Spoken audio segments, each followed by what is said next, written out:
ನಮಸ್ಕಾರ ರೈತ ಬಾಂಧವರೇ ಹಾಗೂ ಎಲ್ಲ ವೀಕ್ಷಕರೇ. ಇವತ್ತಿನ ದಿನ ಹೂಗಳಲ್ಲಿ ವಿಶೇಷವಾದಂಥ ಹೂ ಆದಂಥ ಮಲ್ಲಿಗೆ ಕುರಿತಾಗಿ ಮಾತನಾಡೋಣ.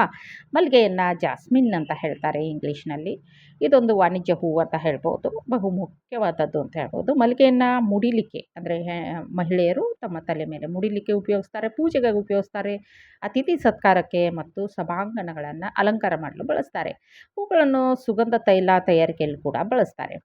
ಹಾಗಾದರೆ ಯಾವುದೆಲ್ಲ ಇದು ಇದರ ಮುಖ್ಯ ಉದ್ದೇಶ ಯಾವ ರೀತಿ ಬೆಳೀತಾರೆ ಅಂತ ಹೇಳಿದರೆ, ಇದನ್ನು ಕ್ಲೈಂಬರ್ ಆಗಿ ಅಂದರೆ ಹಬ್ಬುತ್ತದೆ. ಇದು ಬಳ್ಳಿ ಥರ ಬೆಳೀತಾರೆ, ಶ್ರಬ್ ಪೊದೆಯಾಗಿ ಬೆಳೀತಾರೆ, ಅದಲ್ಲದೆ ಪಾಟ್ನಲ್ಲಿ ಕೂಡ ಬೆಳೀತಾರೆ ಅಂತಕ್ಕಂಥದ್ದನ್ನು. ಮತ್ತು ಇಲ್ಲಿ ಭಾರತದಿಂದ ಬೇರೆ ಯಾವ ದೇಶಕ್ಕೆ ಇದನ್ನು ಎಕ್ಸ್ಪೋರ್ಟ್ ಮಾಡ್ತಾರೆ ಅಂತ ಹೇಳಿದರೆ, ಶ್ರೀಲಂಕಾ, ಸಿಂಗಾಪುರು, ಮಲೇಷಿಯಾ ಹಾಗೂ ಗಲ್ಫ್ ಕಂಟ್ರೀಸ್ಗಳಿಗೆ ಇಲ್ಲಿಂದ ಎಕ್ಸ್ಪೋರ್ಟನ್ನು ಮಾಡ್ತಾರೆ. ಎದಕ್ಕೆ ಅಂತ ಹೇಳಿದರೆ ಪರ್ಫ್ಯೂಮ್ ಮಾಡೋಕ್ಕೆ ಮತ್ತು ಅತ್ತರ್ಸ್ ಮಾಡೋಕ್ಕೆ ಅಥವಾ ಅಲಂಕಾರಕ್ಕಾಗಿ.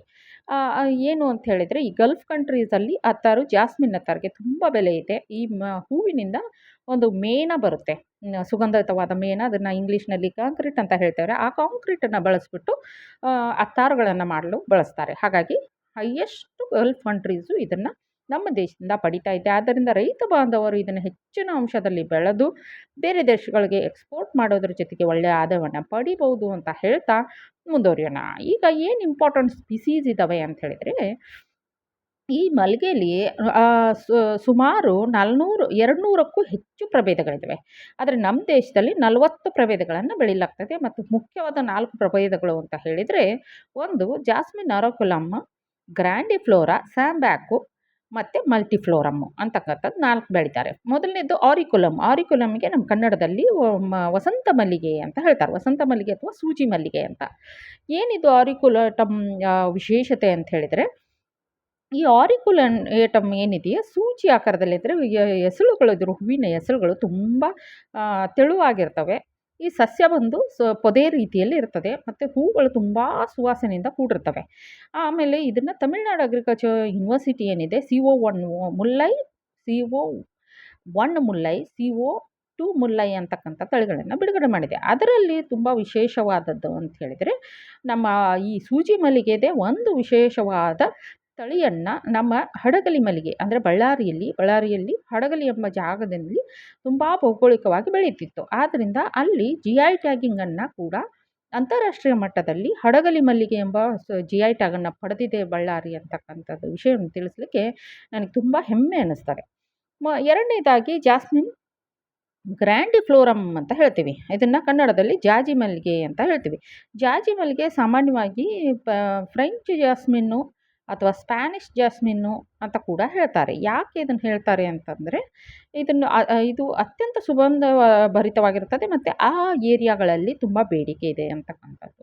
ಈ ಸುಗಂಧ ಯಾಕೆ ಬೇಡಿಕೆ ಇದೆ ಅಂದರೆ, ಇದರಲ್ಲಿ ಎಸೆನ್ಷಿಯಲ್ ಆಯಿಲ್ ಏನಿದೆ ಅದನ್ನು ತುಂಬ ಹೆಚ್ಚಾಗಿ ಅಲ್ಲಿ ಸವಿತಾರೆ, ಆ ಜನ ಸವಿತಾರೆ ಅಂತಕ್ಕಂಥ ಒಂದಿದು ಒಳ್ಳೆ ಸುವಾಸನೆ ಭರಿತವಾದಂಥ ಜಾಜಿ ಮಲ್ಲಿಗೆ ಆಗಿರ್ತದೆ. ಜಾಜಿ ಮಲ್ಲಿಗೆಯಲ್ಲೇ CO1 ಪಿಚ್ಚೈ ಅಂತಕ್ಕಂಥದ್ದು ತಮಿಳುನಾಡು ಅಗ್ರಿಕಲ್ಚರ್ ಯೂನಿವರ್ಸಿಟಿಯಿಂದ ತಯಾರು ಮಾಡಲಾಗಿದೆ. ಇದರಲ್ಲಿ ಹೈಯೆಸ್ಟ್ ಕ್ವಾಲಿಟಿ ಸುಗಂಧದ ದ್ರವ್ಯ ಇರ್ತದೆ ಅಥವಾ ಕಾಂಕ್ರೀಟ್ ಇರ್ತದೆ.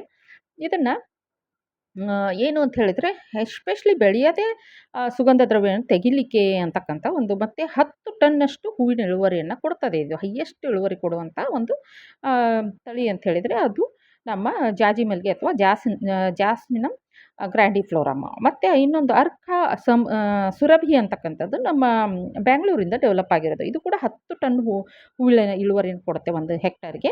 ಇದರಲ್ಲೂ ಕೂಡ ಕಾಂಕ್ರೀಟ್ ತುಂಬ ಹೈಯೆಸ್ಟ್ ಆಗಿರುತ್ತೆ. ಅಂದರೆ ಸುಗಂಧದ ಮೇಣ ಅಥವಾ ಎಣ್ಣೆ ಅಂತ ಹೇಳ್ಬೋದು, ತುಂಬ ಹೈಯೆಸ್ಟ್ ಆಗಿರ್ತದೆ. ಇನ್ನು ಥರ್ಡ್ ಒನ್ ಬಂದುಬಿಟ್ಟು ಜಾಸ್ಮಿನಮ್ ಸಂಬ್ಯಾಕ್ ಅಂತಕ್ಕಂಥದ್ದು.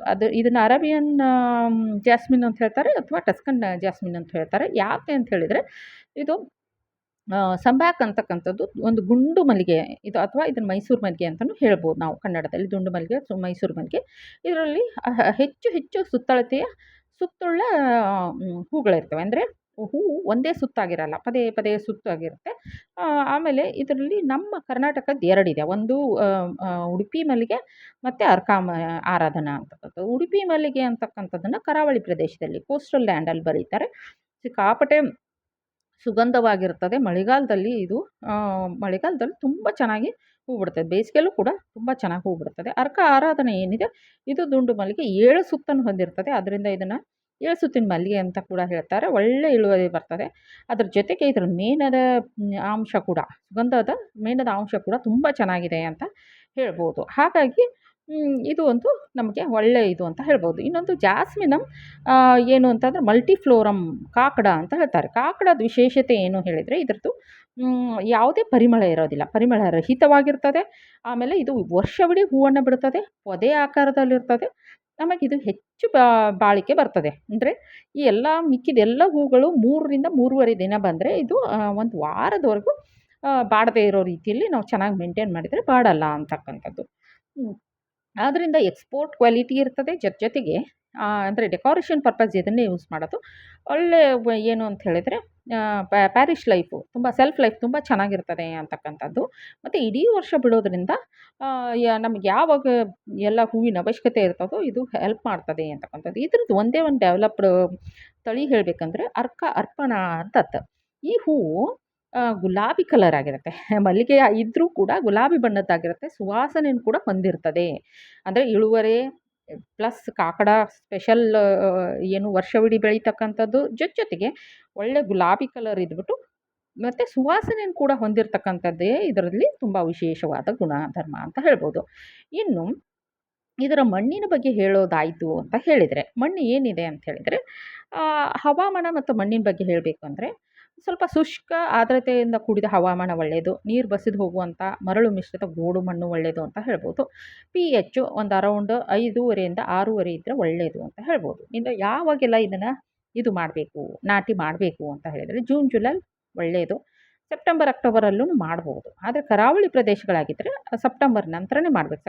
ಅಕ್ಟೋಬರಲ್ಲಿ ಮಾಡೋದು ಒಳ್ಳೆಯದು ಅಂತಕ್ಕಂಥದ್ದನ್ನು ಹೇಳ್ತಾ ಮುಂದುವರಿಯೋಣ. ಈಗ ನೋಡಿ, ನಾನು ಆವಾಗಲೇ ಆರಿಕ್ಯುಲೇಟಮ್ ಹೇಳಿದ್ನಲ್ಲ, ಸೂಜಿ ಮಲ್ಲಿಗೆ ಈ ರೀತಿ ಕಾಣ್ತದೆ. ಅದು ಇಲ್ಲಿ ಕಾಣಿಸ್ತಾ ಇದೆ ತಮಗೆ. ಅಲ್ಲಿ CO1 ಮುಲ್ಲಾಯಿ, CO1 ಮುಲ್ಲಾಯಿ 2 ಅದೆಲ್ಲ ಕಾಣಿಸ್ತಾ ಇದೆ, ಪೆರಿ ಮುಲ್ಲಾಯಿ ಅಲ್ವಾ. ಆಮೇಲೆ ಬರೋದು ನಮ್ಮ ಜಾಜಿ ಮಲ್ಲಿಗೆ ಸ್ಪ್ಯಾನಿಷ್ ಏನು ಮಲ್ಲಿಗೆ ಅಂತಕ್ಕಂಥದ್ದು. ಇಲ್ಲಿ ನೋಡಿ ಅರ್ಕ ಸುರಭಿ ಇದೆ, CO2 ಪಿಚಾಯಿ, ಇದು ಈ ಥರ ಕಾಣ್ತದೆ. ಇದು ಕೂಡ ಸುವಾಸನೆ ಭರಿತದ್ದು. ಸಾಂಬಾಕು ತುಂಬ ಸುವಾಸನೆ ಭರಿತದ್ದಾಗಿರುತ್ತೆ ಮತ್ತು ಸುತ್ತುಗಳನ್ನು ಹೊಂದಿರ್ತದೆ ಅಂತಕ್ಕಂಥದ್ದು. ಇಲ್ಲಿದೆ ನೋಡಿ ಥರ್ಡ್ ಒನ್ ಇದು. ಆಮೇಲೆ ಕಾಕಡ ಇರೋದು ತುಂಬ ಸುತ್ತುಗಳಿಂದ ಹೊಂದಿರ್ತದೆ. ಸ್ವಲ್ಪ ಕಲರಲ್ಲಿ ಸ್ವಲ್ಪ ಪಿಂಕಿಶು ಕೆಲವೊಂದು ಡೆವಲಪ್ ಮಾಡಿದ್ದಾರೆ. ಅದರಲ್ಲಿ ಅರ್ಪಣನೂ ಒಂದು ಅಂತ ಹೇಳ್ತಾ ಮುಂದುವರಿಯೋಣ. ಹೇಗೆ ಇದನ್ನು ಟ್ರಾನ್ಸ್ಫರ್ ಮಾಡೋದು ಅಥವಾ ಪ್ರೊಪಗೇಷನ್ ಅಥವಾ ಸಸ್ಯಾಭಿವೃದ್ಧಿ ಹೇಗೆ ಮಾಡ್ತಾರೆ ಅಂತಕ್ಕಂಥದ್ದನ್ನು ನೋಡೋದಾದರೆ, ಸಸ್ಯಾಭಿವೃದ್ಧಿಯನ್ನು ರೆಂಬೆ ತುಂಡುಗಳಿಂದ ಸಸ್ಯಾಭಿವೃದ್ಧಿನ ಮಾಡ್ಬೋದು. ಬಲಿತ ರೆಂಬೆ ತುಂಡುಗಳನ್ನು 4 ಗ್ರಾಮನ್ನು ತುಂಡುಗಳನ್ನ ತೊಗೊಂಡು 4 ಗ್ರಾಮ್ 1 ಲೀಟ್ರ್ ನೀರಿಗೆ ಇದನ್ನು ಸೇರಿಸ್ಕೋಬೇಕು. IBA ಅಂತ ಹೇಳ್ತೀವಿ, ಎಂಡಾಲ್ ಬಿಟ್ರಿಕ್ ಆ್ಯಸಿಡ್ ಅಥವಾ IAA. ಅದನ್ನು ಸೇರಿಸ್ಕೊಂಡು ಆ 1 ಲೀಟ್ರ್ ನೀರಿನಲ್ಲಿ ಇದನ್ನು ಅದ್ದಿ ತೆಗಿಬೇಕು. ಸ್ವಲ್ಪ ಒಂದು 4-5 ನಿಮಿಷ ಬಿಡಬೇಕು. ಬಿಟ್ಟು ಅದ್ದಿ ತೆಗೆದು ಒಣಗಿಸಾದ್ಮೇಲೆ ಮತ್ತೆ ನಾವು ಏನು ನಾಟಿಯನ್ನು ಮಾಡಬೇಕಾಗ್ತದೆ. ಇದು ಬೇರುಗಳ ಬೆಳೆಯಲಿಕ್ಕೆ ಅಥವಾ ತಳದಲ್ಲಿ ಬುಡದಲ್ಲಿ ಬೇರುಗಳು ಬರಲಿಕ್ಕೆ ಹೆಲ್ಪ್ ಆಗ್ತದೆ ಅಂತಕ್ಕಂಥದ್ದನ್ನು ಇಟ್ಕೊಂಡು ಬೆಳಿಬೋದು. ಇನ್ನು ಇಲ್ಲಿ ಏನು ಮಾಡ್ತಾರೆ ಅಂದರೆ, ನಾಟಿ ಮಾಡೋ ಜಾಗ ಹೇಗಿರಬೇಕು ಅಂತಂದರೆ, 1-2 ವಾರ ನಂತರ ಗುಣಿಗಳನ್ನು ಸಮ ಪ್ರಮಾಣದಲ್ಲಿ ಮೇಲ್ಮಣ್ಣು ಮತ್ತು ತಿಪ್ಪೆಗೊಬ್ಬರ 1:1 ತಿಪ್ಪೆಗೊಬ್ಬರನ ಮತ್ತು ಮೇಲ್ಮಣ್ಣನ್ನು ಎರಡೂ ಸೇರಿ ಹಾಕ್ಕೊಳ್ಬೇಕು. ಹಾಕ್ಕೊಂಡು ತುಂಬಿ ಆದಮೇಲೆ ಇದನ್ನು ನಾಟಿಯನ್ನು ಮಾಡಬೇಕಾಗತ್ತೆ. ಅದಲ್ಲದೆ ಕಳೆತ ಎಲೆಗೊಬ್ಬರ, ಹೊಂಗೆ ಸೊಪ್ಪನ್ನು ಕೂಡ ನಾವು ಬಳಸ್ಕೊಳ್ಬೋದು.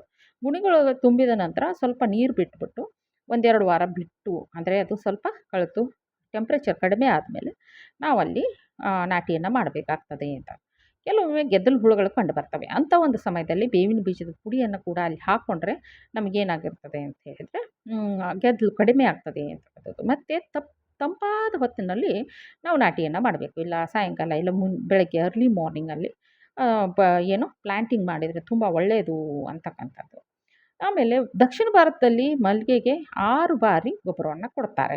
ಅಥವಾ ನಾವು ನಮ್ಮ ಇಚ್ಛಾನುಸಾರ ಗೊಬ್ಬರಗಳನ್ನು ಕೊಟ್ಕೊಳ್ಳೋಣ ಅಂತ ಹೇಳ್ತಾ ನೋಡಿ, ಈಗ ಫಲವತ್ತಾದ ಮಣ್ಣು ಇತ್ತು ಮತ್ತು ಕೊಟ್ಟಿಗೆ ಗೊಬ್ಬರವನ್ನು ಸತತವಾಗಿ ಕೊಡ್ತಾ ಇದ್ದಂಥ ಮಣ್ಣಲ್ಲಿ 2 ಬಾರಿ ಕೊಟ್ಟರು ನಾವು ಓಕೆ. ಬಟ್ ಎಲ್ಲಿ ಮಣ್ಣು ಫರ್ಟೈಲ್ ಆಗಿರೋದಿಲ್ವೋ ಅಂಥ ಒಂದು ಮಣ್ಣಿನಲ್ಲಿ ಪದೇ ಪದೇ ಗೊಬ್ಬರಗಳನ್ನು 4 ಅಥವಾ 5 ಡೋಸ್ಗಳಲ್ಲಿ ಮಾಡಿ ಕೊಟ್ಕೊಳ್ಬೇಕಾಗ್ತದೆ ಅಂತಕ್ಕಂಥದ್ದು. ಆಮೇಲೆ ಎರೆಹುಳು ಗೊಬ್ಬರ ಅಲ್ಲದೆ ವರ್ಮಿ ಕಂಪೋಸ್ಟ್ ಅಥವಾ ಇದನ್ನು ಕೂಡ ಬೆಳೆಸ್ಬೋದು. ಜೀವಾಮೃತ, ಬೀಜಾಮೃತಗಳನ್ನು ಕೂಡ ಬೆಳೆಸ್ಕೊಳ್ಬೋದು ಅಂತಕ್ಕಂಥದ್ದು. ಎಷ್ಟು ಬೇಕು ಏನು ಅಂತಕ್ಕಂಥದ್ದನ್ನ ಇಲ್ಲಿ ಮೆನ್ಷನ್ ಮಾಡಲಾಗಿದೆ. ದಯವಿಟ್ಟು ತಾವು ಒಂದ್ಸರಿ ನೋಡ್ಕೊಳ್ಬೇಕು ಅಂಥೇಳಿ. ಅದಲ್ಲದೆ ಕೆಲವೊಂದು ಸಾರಿ ಆ ಬೆಳೆಗಳಲ್ಲಿ ಹಳದಿ ಬಣ್ಣ ಬಂದಿರುತ್ತೆ. ಈಲ್ಡು ಕಡಿಮೆ ಆಗ್ತಾ ಬರ್ತದೆ. ಅಂಥ ಒಂದು ಸಂದರ್ಭದಲ್ಲಿ ಏನು ಮಾಡಬೇಕು, ಲಘು ಪೋಷಕಾಂಶಗಳ ಕೊರತೆ ಇದೆ ಅಂತಕ್ಕಂಥದ್ದನ್ನು ನಾವು ಅರ್ಥ ಮಾಡ್ಕೊಳ್ಬೇಕಾಗ್ತದೆ. ಆಗ ಸತುವಿನ ಸಲ್ಫೇಟು ಅಥವಾ ಜಿಂಕ್ ಸಲ್ಫೇಟ್ ಅಂತ ಹೇಳ್ತೇವೆ. ಅದನ್ನೇನು ಅಂದರೆ 0.25% ಸತುವಿನ ಸಲ್ಫೇಟ್ ಅಥವಾ ಜಿಂಕ್ ಸಲ್ಫೇಟನ್ನು ಕೊಡಬೇಕಾಗುತ್ತೆ. ಅದಲ್ಲದೆ ಮ್ಯಾಗ್ನೀಷಿಯಂ ಸಲ್ಫೇಟ್ 0.5% ಮ್ಯಾಗ್ನೀಷಿಯಂ ಸಲ್ಫೇಟನ್ನು ಕೊಡಬೇಕಾಗುತ್ತೆ. ಅದಲ್ಲದೆ ಕಬ್ಬಿಣ ಸಲ್ಫೇಟು ಅಥವಾ ಐರನ್ ಸಲ್ಫೇಟ್ FeSO4 ಅನ್ನು 0.5% ಕೊಡಬೇಕಾಗುತ್ತೆ. ಯಾವಾಗ ಲಕ್ಷಣ ಕಂಡು ಬಂದಲ್ಲಿ ಯೆಲ್ಲೋಯಿಂಗ್ ಆಗಿದ್ದರೆ ಕೊಡಬೇಕಾಗ್ತದೆ. ನೋಡಿ, spray FeSO4 5 gram per litre of water ಅಂತ ಹೇಳಬೇಕು. ಇನ್ನು ಇರಿಗೇಷನ್ ಅಂದರೆ ಸಾಕಷ್ಟು ನೀರನ್ನು ಕೊಡಬೇಕಾಗ್ತದೆ. ಎಸ್ಪೆಷಲಿ ಹೂವಾಡುವ ಒಂದು ಸಂದರ್ಭದಲ್ಲಂತೂ ಇದಕ್ಕೆ ಎಷ್ಟು ಬೇಕೋ ಅಷ್ಟು ಅವಶ್ಯಕವಾದಷ್ಟು ನೀರನ್ನು ಕೊಡಬೇಕಾಗ್ತದೆ.